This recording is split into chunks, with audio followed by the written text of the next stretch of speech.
कल्याण डोंबिवली महानगरपालिकेकडून पावसाळ्याआधी 100% नालेसफाई झाल्याचा दावा केला आहे.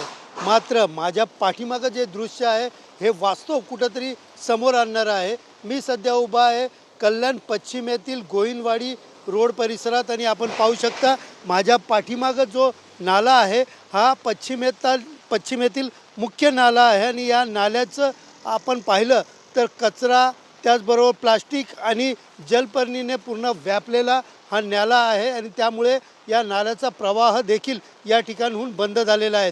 विशेषतः पाहायला गेलं तर या ठिकाणी नाले सफाई झाल्याचा दावा या ठिकाणी महानगरपालिकेने पावसाळ्याआधी केला होता. मात्र पावसाळा सुरू होऊन 1 महिना उलटत आला तरी देखील नाले सफाई झाले नसल्याचं चित्र या ठिकाणी आपण पाहू शकता. या ठिकाणी पूर्ण परिसरात जो आहे हा जलपर्णी कचरा आणि नाल्यामध्ये मोठ्या प्रमाणात प्लास्टिक या ठिकाणी दिसतात आणि त्याचं पूर्ण या ठिकाणी पाणी जाण्याचा प्रवाह हे बंद झालेला आहे. विशेषतः यामुळे डासाचे प्रमाण आणि दुर्गंधी मोठ्या प्रमाणात वाढल्याने या ठिकाणी परिसरामध्ये राहणाऱ्या नागरिकांना देखील याचा नाहक त्रास जो आहे तो सहन करावा लागत आहे.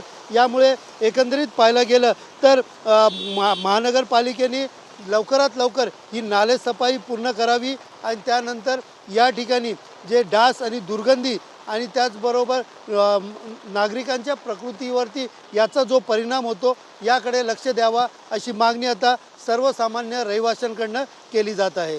कॅमेरा पर्सन रोशनसह सुनील जाधव, TV9 मराठी, कल्याण.